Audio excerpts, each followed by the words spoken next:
So there's actually a lot of cool things about the full-time van life and camping and traveling and, you know, RVing. And I think one of the coolest things about it is the fact that we get to meet so many different people. And this morning, I'm, actually getting ready to get us out of here. So we're going to fill up with water. I think we're at about 50%. I think we're at about 50% on water. So I'm gonna get us topped off before we head out on our next, hit the road to head to our next spot, which I think we got plenty of water, but I'll get it while I can. So, I'll be prepared just in case something happens that I'm not really prepared for. I won't be stuck in a situation where I'll say, man, I wish I had more water. Just get it now while you can. And that's, it goes into what I talk about frequently financially. Get it while you can. Yeah, things suck. Yeah, everything costs more. Inflation's going up. Food costs more. Gas and diesel prices are dropping.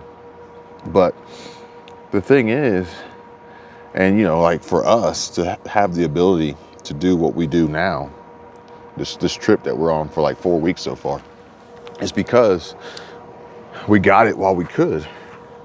So we don't have to worry about a 9 to 5 or clocking in or anything like that. We have the ability to have freedom and flexibility to travel. But the cool thing is meeting the people and talking to the people and hearing their stories. And a gentleman approached me this morning, and normally it's because of the van that we drive, the Class B. So we don't actually see a lot of Class Bs, fully converted vans at these campsites. And I'm just filling up this water tank. So I got my filter on here. I would have filled up before we got here, but like I told you guys before, I was not super interested in filling up with water from the Grand Canyon because of previous issues with water and people having gastrointestinal viruses as a result of drinking the water. Even though we have this filter, we had plenty of water. I was like, you know what, let's just not do that. But we don't see a lot of Class B fully converted vans. You'll see a lot of Class A's. You'll see a lot of travel trailers towed behind trucks and cars. And even here, they have these little cabins that you don't even have to have a RV or a camper. You can just rent one of these little cabins. But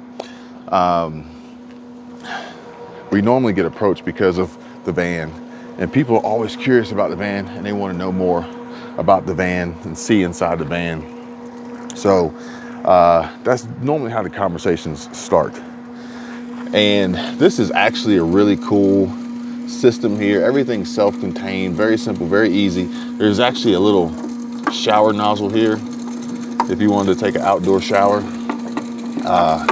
And there's no sewage on this site, so I won't be dumping, but the emptying the gray and the black tanks are so easy.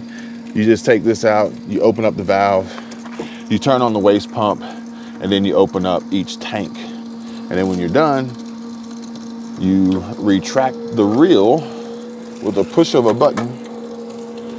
It goes back in, and you're ready to roll. You could pretty much pull this off without even wearing gloves if you wanted to dump gray.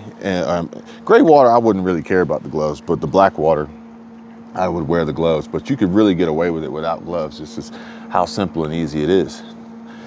But the conversations always start, hey, man, is that a fully converted van? Is that, like, can we see it? And, with the guys, they tend to say, what engine? So this one's running a 3-liter Mercedes turbo diesel. And then they'll ask, well, what's the fuel mileage like? and it's getting like 17 miles per gallon the way it is. It drops when we tow, but we haven't towed in a while since we pulled that trailer moving to Florida. But then the next question is, what's it like getting an oil change and maintenance, this, that, and the other? Because everybody is concerned about diesel. They were concerned about diesel fuel shortages, and they were concerned about DEF shortages. And yes, it is DEF. It's not DEF, it's DEF. It's an acronym for diesel exhaust fluid, much like ATM, automated teller machine, or NFT, non-fungible token, or NSF, non-sufficient funds, which if you ever experience NSF, then you need to click that link in the description below, because that should never happen, ever. But that's part of preparing financially. Financial prep is going to be very, very important here real soon, as a result of some of the changes being made around the world, around the country, the Fed increasing interest rates, and shit's really hitting the fan financially. So we got plenty of water now. I'm gonna go ahead and unhook this water, since we got plenty of water now, and go ahead and get ready to head up to the front to dump these gray and black water tanks. But we had some issues and possible scares as a result of DEF and diesel engine oil requires a different oil than gasoline engines. And that's always a question. And it was actually pretty ironic that they asked that question, because for me, we're covered under warranty. So this van is brand new. So we're under warranty for a few years. I don't remember exactly. We actually get free maintenance through Mercedes, I think, for the first year. So, and I've already spoken to my Mercedes service department, and they assured me that there's no issues, no concern as far as us being able to get oil changes and routine maintenance. So I ain't worried about that. But I was actually having a conversation the other day with a buddy of mine in Atlanta, and he's a mechanic, and he's telling me he thought that he was safe. He said, I learned this trade, and it has served me well for many years. Now, the beauty of it is he's prepared. Like I said, he's a friend of mine, and he's been doing the right things. And so he said, I thought I was safe. People would always need a mechanic, and I could always fix cars and trucks and even small engine repairs. This guy's good. Not only is he like good with his hands and good with the mechanical side of it, he's good with the tech side too. So he's got all the fancy computers and diagnostics tools and things like that to read codes and scan OBD2 ports. And the guy's good. He's very smart. He did what he had to do. He invested in his trade. He invested in himself, in knowledge and education. And he reinvested his earnings, his profits, in other assets that are paying dividends for him today, so that despite the economic downturn, he's still safe. So, he said, I thought I was safe. But he's not worried. He's not afraid. And I don't know what I just did, but there's like a million ants over here. They're giant ants. I just stirred up something over here with these ants. So, yeah, I noticed. Like, be careful. I don't know what happened. These things are huge, like the size of horses. But yeah, he said, I thought I was safe, but he's not worried. And the reason why he said he thought he was safe is because he realized that despite how good he is and the equipment that he has and the knowledge and training, experience, great reputation, and ability to fix vehicles and things like that. He also is now witnessing the fallout of the supply chain shortages, and he's having trouble getting parts.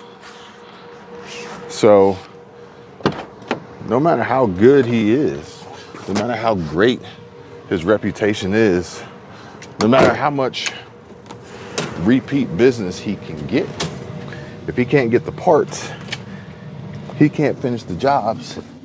If he can't finish the jobs, then he can't get paid, which is another problem. Other people can't afford to pay him.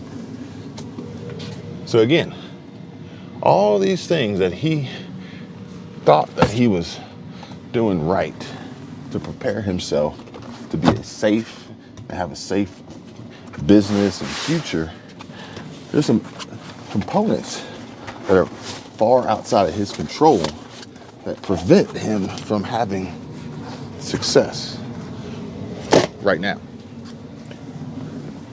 So he can't get the parts. Sometimes he can get the parts, but then people are now having trouble paying.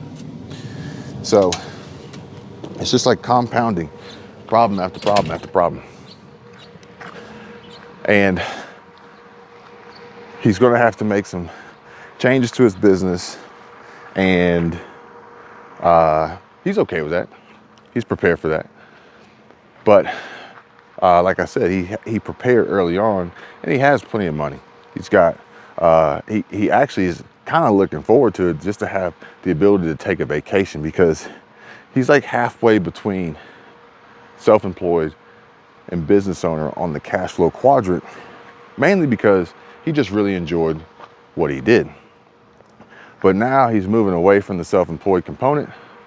The market is kind of forcing him to do that, and he can take a vacation. He can take a real break. So he's gonna kind of like dial things back and retool a little bit. And when he comes back, which he said he will, he said, the markets are cyclical, and there will be a correction and things will revert. And when he comes back, he says, I will no longer be self-employed. I will be a business owner primarily. But even before that, he was an investor. So the money that he made from being a self-employed business owner, so he's three components of this cash flow quadrant. The money he made from being a self-employed business owner, he invested so that now, even though his business is kind of taking a hit, he's still fine. He's still able to earn passive income through his investments. He will still have his business in the future that he'll go back to as a business owner and not an employee per se. And he's going to start shifting his way into retirement and enjoying his life. Not that he didn't before, he loved what he did, but having the ability to spend more time with the family and travel and do some things that he just, he's always wanted to do that, but he's never taken more than 2 days away from his shop. So that is the beauty of investing, and investing early so that you have it available for you when you need it. And I don't know if any of you guys out there are, you're in a trade where you feel like maybe you're safe, but you got to understand and realize that there's some components out there, there's some factors that are out of your control that may reduce the safety, the safe feeling, the safety net that you once had. And that's part of preparing. So if you guys want to know more, again, my contact info is in the description. The links are there. You know how to reach me, and we can talk about ways that, you too can be on the path to investing and building side hustles and passive income streams as a safety net to protect you against all that is coming with high food prices, which those are going up. With the reduction of available resources, increased costs, we're going to see that climb drastically. But there's so many other factors at play here. The Fed is raising interest rates again. Jerome Powell is supposed to hike them up another 75 basis points.